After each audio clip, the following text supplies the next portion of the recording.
మాకే పాలన అంటూ మహబూబాబాద్ కలెక్టరేట్ ఎదుట బుధవారం పాలిటెక్నిక్ విద్యార్థులు చేపట్టిన ఆందోళనలో ఓ విద్యార్థి గొంతు నొక్కుతున్న పట్టణ సిఐ రఘుపతి రెడ్డి అంటూ ఎంత మంచి పని చేస్తుండే చూడు. రఘుపతి రెడ్డి చాలా గొప్ప పని చేస్తుండలే, బ్రహ్మాండంగా ఉంది కదా. అది ఆయనకి ఆ చొక్కా ఇచ్చింది, ఆ పవర్. ఆయన టోపీ ఇచ్చింది, ఆ పవర్. ఆయన లాఠీ ఇచ్చింది ఆయనకు ఆ పవర్. అసలు పోలీసులు సంయమనంతో నుండి అక్కడ వీలైనంత వరకు దాన్ని నిలువరించే ప్రయత్నం చేయాలి. కానీ ఇగో ఇక్కడ బయటనే ఈ రేంజ్లో రెచ్చిపోతారు అంటే అసలు లోపట పోయినాక ఎట్లా చూస్తారనేది ఒకసారి ఊహించుకోండి. ఇక ఎవరి ఊహకు వాళ్ళకే వదిలేస్తూ ఉన్నా. వాళ్ళ మాటలు చాలామంది, నేను చెప్పేదానిలో మళ్ళీ కొద్దిమంది మంచోళ్ళు చేయలేరా అంటే ఉంటే ఉండొచ్చు, కానీ చాలామంది అదే కథ. వాళ్ళ మాటలు, వాళ్ళ బిహేవియరు ఎంత కర్కశంగా బిహేవ్ చేస్తారంటే రాక్షసుల కంటే దారుణంగా బిహేవ్ చేస్తారు. వీళ్ళు పోలీసులా రాక్షసులు అన్నట్టు, పైసలకు పైసలు, కమిషన్లకు కమిషన్లు, స్టేషన్ బెయిల్కి డబ్బులు, పిటిషన్ వస్తే డబ్బులు, కాంప్రమైజ్ అయితే డబ్బులు, అన్నీ సెటిల్ అయినాక మళ్ళీ తీసుకొచ్చి మళ్ళీ ప్యాకేజీలు అన్నీ ఇవ్వాలి. వాళ్ళకి అన్నీ వేయాలి. మళ్ళీ వాళ్ళతో తిట్లు తినాలి, వాళ్ళతో దెబ్బలు కూడా పడాలి. విద్యార్థులు నిరసన చేపడితే ఇగో ఇట్లా చేస్తే ఇదే కథ పడితే మొన్న ఏమైంది? మొన్న సిఆర్పిఎఫ్ బలగాలు చేసినటువంటి ఆ దాష్టికంతో ఈ దేశ మంత్రి, దేశానికి సంబంధించిన అమాత్యులు రాజీనామా చేసే కాడికి వచ్చింది కథ. మరి ఇలా మీరేం చేయదలుచుకున్నారు? ఇట్లుంటుంది మీ అత్యుత్సాహం. చంపేస్తారా ఏంది పిల్లల్ని? ఏమడిగిరళ్ళు? జీవో నెంబర్ 97కు వ్యతిరేకంగా పోరాటం చేస్తే ఆ నిరసనను కూడా తెలియజేయనీయకుండా గొంతు నిలిపే ప్రయత్నం. ఇక చూడండి, ఆందోళనకు దిగిన విద్యార్థులపై పోలీసుల దౌర్జన్యం, మానుకోట నిరసనలో విద్యార్థుల పీక పిసికిన సిఐ అంటూ చంపేసేయరు. ఇక మీకు హక్కు ఇచ్చింది కదా రాజ్యాంగం, మీకు మాత్రమే కల్పించింది కదా. నిరసన తెలిపే హక్కు మాకు ఎవరికి ఇవ్వలేదు కదా. మా సమస్యలు చెప్పుకోవడానికి మాకు ఎక్కడ కూడా హక్కు లేదు కదా. కాబట్టి మీరు పీక పిసికేయాలి, పిసికేసి చంపేసేయాలి. మీరే బతకాలి, మీరే ఉండాలి. ఎవడు ఉండొద్దు. గొంతు లేనోడు బతకొద్దిగా. బాలికలను నెట్టేసిన మరో పోలీస్ అధికారి. జీవో నెంబర్ 97కు వ్యతిరేకంగా విద్యార్థుల ఉద్యమం, పాలిటెక్నిక్ విద్య పరిరక్షణకు కలెక్టరేట్ల ముట్టడి, ప్రభుత్వ తీరును నిరసిస్తూ పలు చోట్ల ధర్నాలు.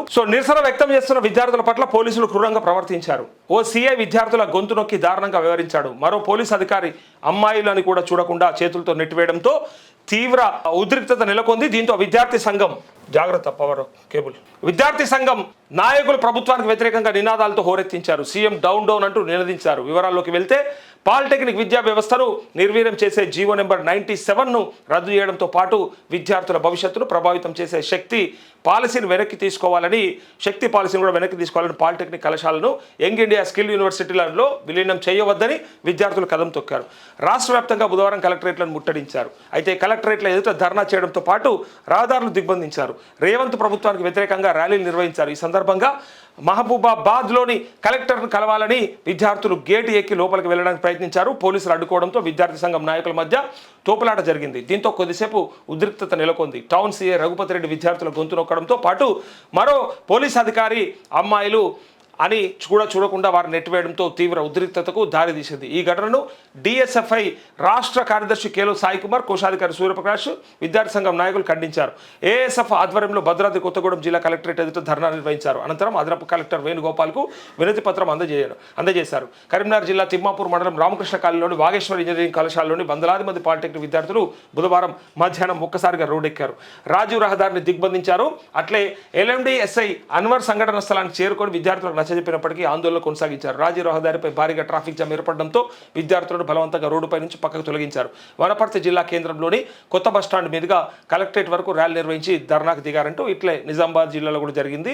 అయితే తను ఏమంటదంటే, మాజీ మంత్రి స్కిల్ వర్సిటీలో విలీనం దారుణం, పాత పద్ధతిలోనే పాలిటెక్నిక్ కళాశాలను కొనసాగించాలి మాజీ మంత్రి సబిత డిమాండ్ అంటూ పాలిటెక్నిక్ కళాశాలను స్కిల్ యూనివర్సిటీలో విలీనం చేస్తూ కాంగ్రెస్ ప్రభుత్వం తీసుకున్న నిర్ణయాన్ని తక్షణమే ఉపసంహరించుకోవాలని బీఆర్ఎస్ శాసనసభాపక్ష ఉపనాయకురాలు మాజీ మంత్రి పి సబితా ఇందర్ రెడ్డి బుధవారం ప్రకటనలో డిమాండ్ చేశారు. అయితే ఈ జీవో ఏదైతే ఉందో జీవో నెంబర్ 97ను తక్షణమే రద్దు చేయాలని డిమాండ్ చేస్తూ స్కిల్ యూనివర్సిటీ మోడల్ పేరిట విద్యా వ్యవస్థను ప్రైవేట్ వ్యక్తులకు అప్పగించి పేద విద్యార్థులపై ఫీజుల భారం మోపేందుకే ప్రభుత్వం ఈ విలీన నాటకం ఆడుతోంది అని చెప్పేసి అంటా ఉన్నారు. అయితే ఇక్కడ ముచ్చట ఏంటంటే వాళ్ళు జీవో నెంబర్ 97 వ్యతిరేకంగా రోడ్డెక్కారు. ఇప్పుడు వాళ్ళని ఇబ్బంది పెడుతూ వాళ్ళని గోసపెడుతూ వాళ్ళని అవస్థలు పెడుతున్నటువంటి ప్రభుత్వం పైన రేపొద్దున మళ్ళీ మాకు ఈ విద్య భారం అవుతుంది, ప్రైవేటు వ్యక్తుల చేతిలోకి పోతుంది. సో స్కిల్ యూనివర్సిటీలో కనుక మనం విలీనం చేస్తే ఈ విద్యని భవిష్యత్తులో మనుగడకే ప్రమాదం అని చెప్పి వాళ్ళు ప్రయత్నం చేస్తుంటే ఆ నిరసనని కనీసం ప్రభుత్వానికి రీచ్ కాకుండా చేయడానికి గొంతు నులిమే ప్రయత్నం జరుగుతూ ఉంది.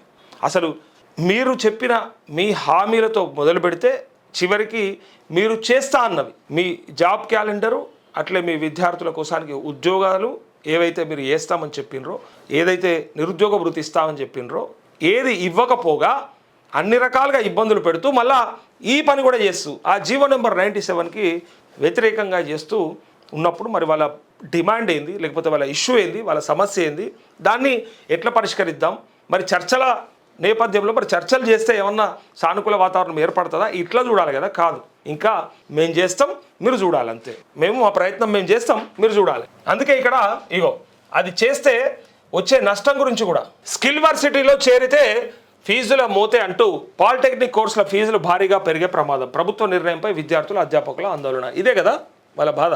ఫీ రియంబర్స్మెంట్ ఇచ్చేది లేదు, మీదికెళ్ళి ఉన్నదాన్ని కూడా పెంచే ప్రమాదం. అంటే ఇక మరి దానికోసానికి ఎందుకు కొట్లాడరు, ఎందుకు మాట్లాడరు? ఇగో పాలిటెక్నిక్ కోర్సుల ఫీజులు విపరీతంగా పెరిగే అవకాశం ఉంటుంది కాబట్టి వద్దని వాళ్ళు స్కిల్ యూనివర్సిటీలో చేర్చాల్సిన అవసరం లేదు అనేది వాళ్ళ డిమాండ్, ప్రధాన డిమాండ్. ఇప్పుడు ఇక విద్యార్థులతో అధికారులు చర్చలు చేస్తున్నారట.